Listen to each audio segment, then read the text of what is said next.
Hi, everybody. This is Darren Dunlap with the Fargo-Moorhead West Fargo Chamber of Commerce with our next series in our video member spotlight. I'm so thrilled today to be joined by Chad Brousseau, who is a business accounts executive with Cass County Electric. Chad, October is National Cooperative Month, and I guess before we get too far into this, I'd like you to give us an idea about Cass County Electric and the partners that you serve. Yeah, thank you, Darren. As you mentioned, October is Electric Cooperative Month. We are a member-owned, not-for-profit electric cooperative. We serve all the parts of 10 counties in southeastern North Dakota, currently over 50,000 members. And as you know, we serve a good portion of the West Fargo metro area. Okay.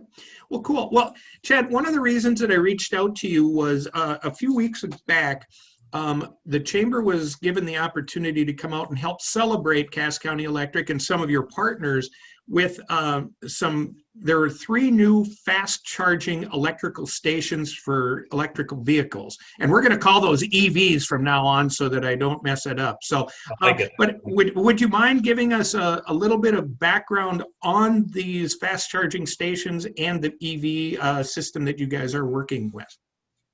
Yeah, so like you said, in the last 3 weeks here, we had 3 new level 3 fast charging stations come online.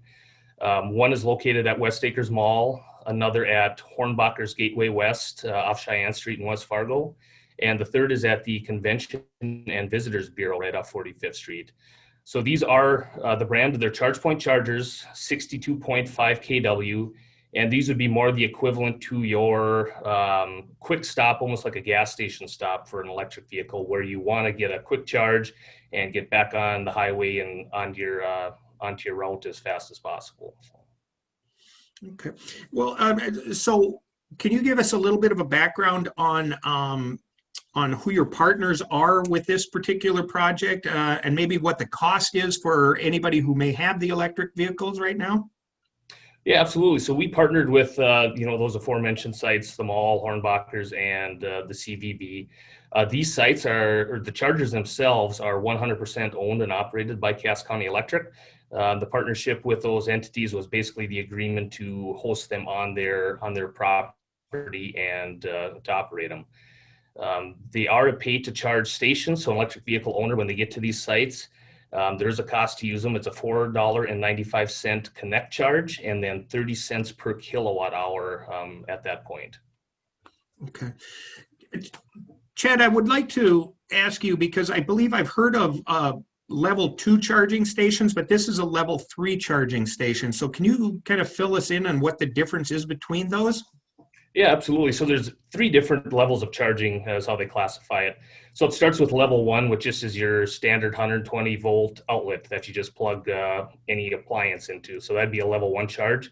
That's a real slow charge, typically about 1.5 kW. And then it moves up to a level 2 charger. Now that's still a single phase charger, a 240 volt, anywhere from 7 kW, maybe up to 20 kW. So a little more than the level 1. And then the level 3, or the DC fast charger, now that's actually where it's a DC charge, DC to DC with the battery. It's a faster charge. So from 50 kW on up, some of the Tesla supercharger sites, like we have one in Fargo here off Betts Avenue at Casey's, those are up to a 250 kW charge. So that's the super fast charge to get you, again, back on the road and continue on with your day, rather than having to wait for some of the slower chargers like the level 1 and the level 2. The level 2 is more what you would have in your home, in your garage, if you own an electric vehicle, where you would pull into your garage, plug in overnight, and let the vehicle charge at a slower rate. Perfect. It was interesting at the ribbon cutting. It was brought up that these stations have been funded by the federal government, and it was an interesting way that they came about getting that money. So would you mind talking a little bit about the Volkswagen settlement and how that really played into these charging stations? Yeah, with these level 3 charging stations, there is a significant investment to put these units in. It's kind of one of the reasons why we haven't seen more of these to date in the state. But with the Volkswagen settlement, some of the background on that, essentially Volkswagen paid an EPA fine for getting around some of the emission rules with their vehicles. And each state was allocated a portion of that fine. North Dakota specifically got about $8.1 million in this settlement. And of that, 15% was specifically earmarked for electric vehicle charging stations.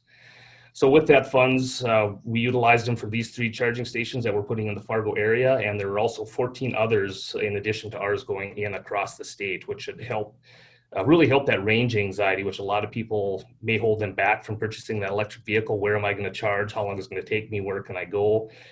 This VW settlement and the work that's going on in North Dakota will really help that cause and to help alleviate some of those range anxiety fears. One of the questions I would have regarding that now, what's the connectivity? So how far west can we go from Fargo and still get electrical charging stations? And if not only that, but what does the future hold? And at what point are we going to, maybe be coast to coast on something like that? Well, it's coming a long ways. I would say the charging station, especially in North Dakota, it's still kind of in its infancy. And it really depends on the make and model of the electric car that you have. As you know, Tesla now has I-94 pretty much electrified through North Dakota. They got them in Fargo, Jamestown, Bismarck, and Dickinson. But with a Tesla, only a Tesla can utilize a Tesla charging station. Tesla can utilize the other brands. They come with adapters that they can use the charge points and the Zeph energy chargers that are out there, but it doesn't go the other way. A Chevy can't pull up and use a Tesla charger. So that's where some of this with these VW dollars, these other 17 fast charging stations going in across the state will help provide that charging infrastructure for the rest of the EV vehicle owners outside of Tesla owners. Interesting. So I guess, Chad, before we move on to our next question, so what has been, I don't know if you've been privy to this or not, but what is the percentage of electric vehicle sales? Has that been progressively increasing in our markets here? It has been. I don't know the numbers, I guess, off the top of my head, but, we mentioned that Tesla site that came online here in June at the Casey's station off Veterans Avenue. And we've been watching that with the interest just to see the number of charges that have taken place there. And in August, there was about 250 unique charging events that happened at that site. So in 1 month alone, we estimate 250 Tesla cars stopped and charged. So that kind of surprised us. We didn't expect that charging rate to be that robust or to have that many Teslas on the road here in Fargo. And with our new charge point chargers coming online here, we're going to be privy to the data to that as well, and we're very interested to see how much these stations are utilized. Interesting. So one of the other things that I saw at the ribbon cutting, Chad, was you had 2 vehicles out there that you're partnering with different entities here. The first one was an electric motorcycle that I believe the Fargo Police Department is testing for you. And then the other one is the West Fargo Public Schools is testing an electric school bus.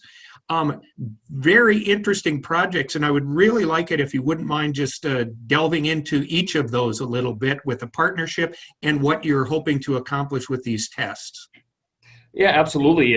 We'll maybe start with the EV bike. As you said, that was a partnership with Fargo Police Department and Fargo Parks.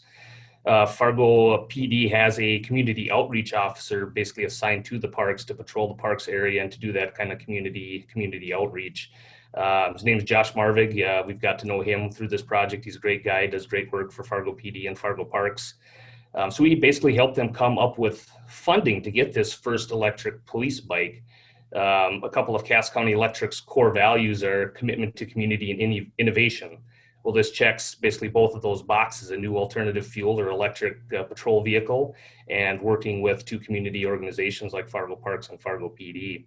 And the bike itself, when they approached us with it, it just seemed to hit everything they were looking for. You think of that park environment and the families and the tranquil atmosphere, if you will, and some of these remote trails that need to be patrolled.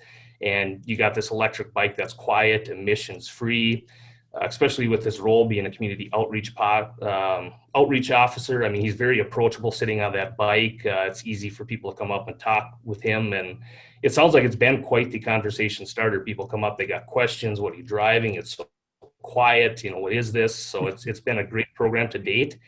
And even just the cost of this thing, Josh has been sharing with me some of the stats on this bike. And to date, it's been on the road since June, and it's cost $10 in energy for the entire summer to patrol these parks. So just extremely low cost. It's coming in about half a cent per mile for operating costs. So.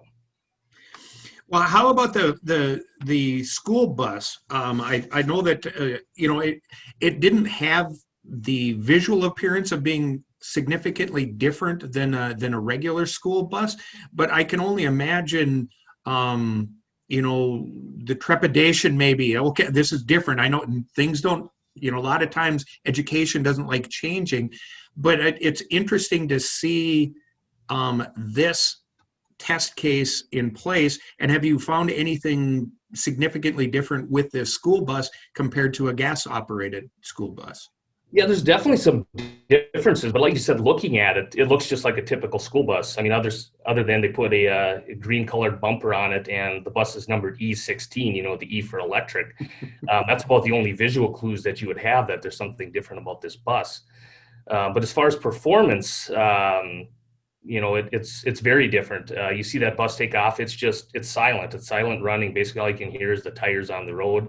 It's got really quick acceleration compared to that diesel, and that's just the nature of that electric motor. No transmission. You got lots of torque. It's just basically instant go. And some of the student feedback, talking to the schools, the kids will ask, "Why is the bumper green?" And then well, it's electric, and then they notice how quiet it is. And some interesting feedbacks from the driver is with the kids with no diesel noise. The kids don't have to shout over that engine noise, so the kids are even a little bit quieter on that electric bus than they are in a diesel bus, which was kind of an interesting side note and something we didn't really think about when we were getting into that project. You maybe just sold every school bus driver in the metro area on that. I'm guessing there's plenty of noise anyway, but anything to reduce the noise inside the bus is probably very welcome by the drivers. And another thing to mention on that, Darren, is, outside of the reduced noise level has been the reduced operating costs again with that electric bus. The electric bus has been ranging between 10 to 20 cents per mile. Obviously, it goes up in the winter. The range is decreased a little bit because now you're heating the cabin, and just the nature of the batteries, the efficiency and range is less in cold weather. But the electric, or the diesel buses, I should say, that they're comparing it to have been 40 to 50 cents per mile. So the operating cost has been less than 1/2 of the diesel fleet for that electric bus. And it has completed one full school year now. We got it last summer with the school district and some other funding partners, starting year 2 this year. And it underwent some retrofits this summer. It's been you could say pilot project or learning experience for all involved. It's a Bluebird is the bus manufacturer, and this was their first electric school bus in a northern climate, essentially outside of California. So this going through its first cold winter, the range did decrease probably 30 to 50% off the range. But Bluebird has taken some of that information back, and they've made some retrofits on the bus. They've insulated the battery pack, insulated the coolant lines, and they've also done a software update on that bus. So it will now preheat the cabin and preheat the coolant and basically warm up the batteries while it's still plugged into that charger in the bus barn before it ever rolls out. So we're very curious to compare this winter coming up to last winter to see how much those enhancements will improve the range of this coming winter. Nice. Well, maybe we can check back in a year and see what the difference is, what these upgrades have done. Yeah, it'll be, like I said, we're all looking forward to that data to see how it compares this winter to last. But even last winter was a success. They never had any range issues where it didn't complete its route because it was too cold and the range was affected too much. It was still had enough range to do what it needed to do. It just needed that midday charge, before going out again for the after school route. So.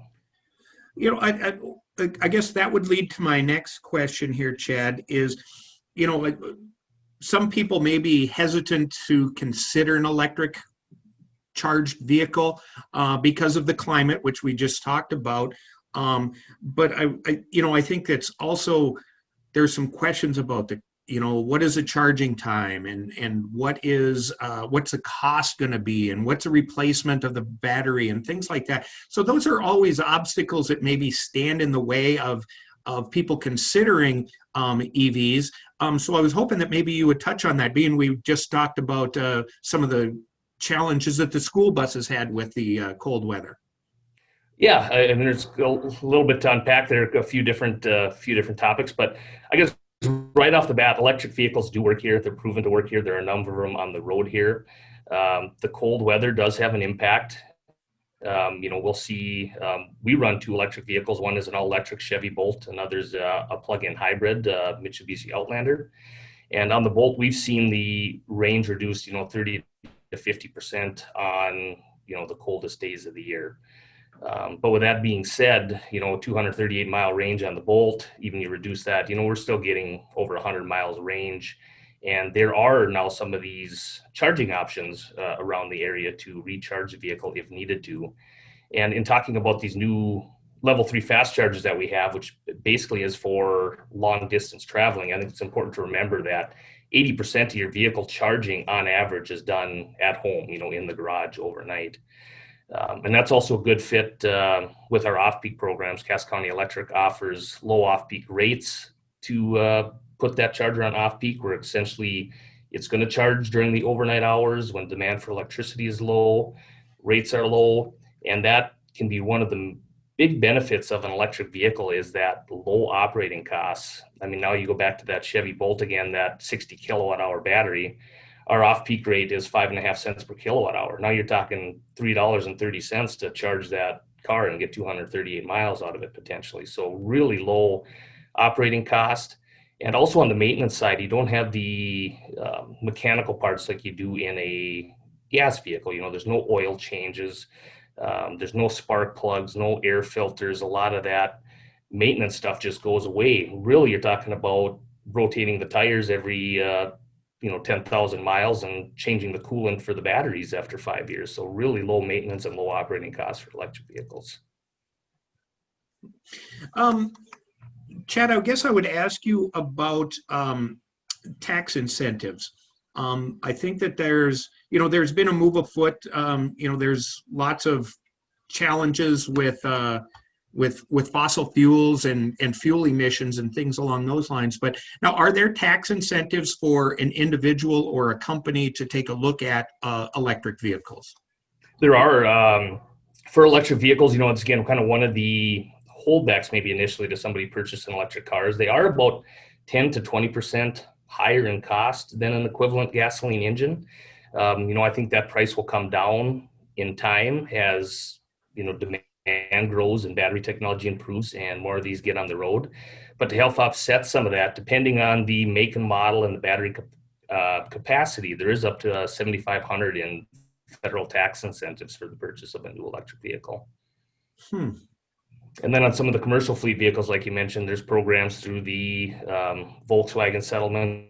There's funds available for vehicle replacements through the Diesel Emissions Reduction Act. There's potentially funds available for electric fleet vehicles. So there are a number of federal programs, grants to help offset that initial cost of an electric vehicle. Well, I think that we'll maybe wrap up with this.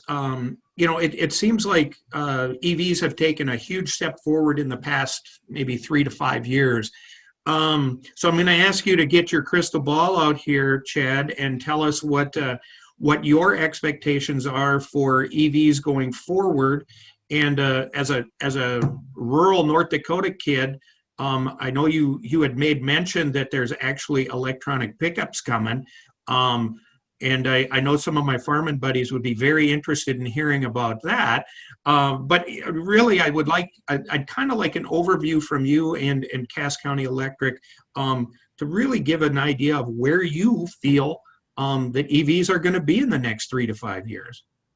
It's a great question. And, I wish I had that crystal ball to know exactly where this is going to go. But you're reading the news, all the major manufacturers, GM, Ford, they're all announcing several new lines or models of electric vehicles coming out. You mentioned the full-size pickup. Ford has announced we're going to have an electric F-150 on the road, probably mid-2022 to 2023. We're seeing the ranges and the battery technology kind of improve, where maybe you were once 150 to 200 mile range on these vehicles. Some of these new models, they're announcing 400, 500, even 600 mile range on a single charge.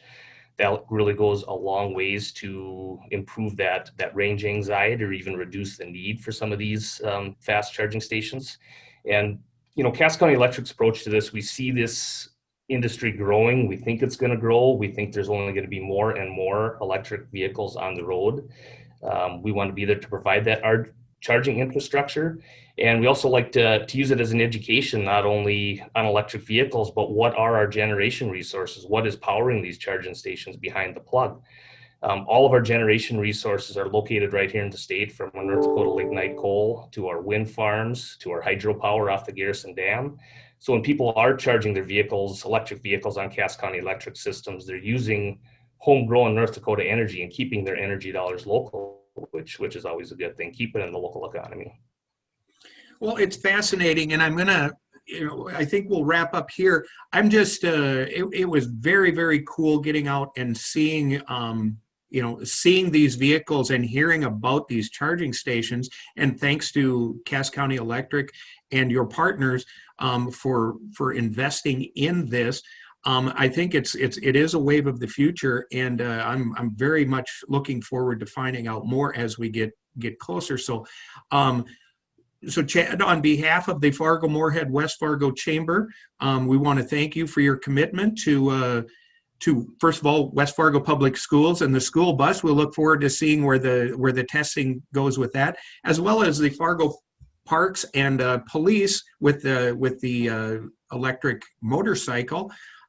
We're really interested to see it. We thank you very much for your investment, and congratulations on it being Cooperative Month across the nation. And we want to thank you and the important role that Cass County Electric plays in our business community here. So, Chad, thank you very much, and thanks for the update. And please keep us informed of any additional updates on the EVs. Yeah, we will do. Darren. Really appreciate the opportunity. I think a lot of these projects, they're really exciting. They're innovative. It's fun to see the data on them and how they perform. And thank you too to our partners if they're watching: West Fargo Schools, Fargo PD, Fargo Parks, West Acres, Hornbachers, Convention Visitors Bureau. We're happy to partner with you on these projects. And for anybody else listening, if you have electric vehicle project ideas or electrical fleet ideas, please give us a call. We'd be happy to visit, see what else we can do going forward. That is wonderful. Chad, thank you again. Thanks for your time, and we'll look forward to catching up with you again real soon. Sounds great. Thanks again, Darren. All right. Thanks, Chad.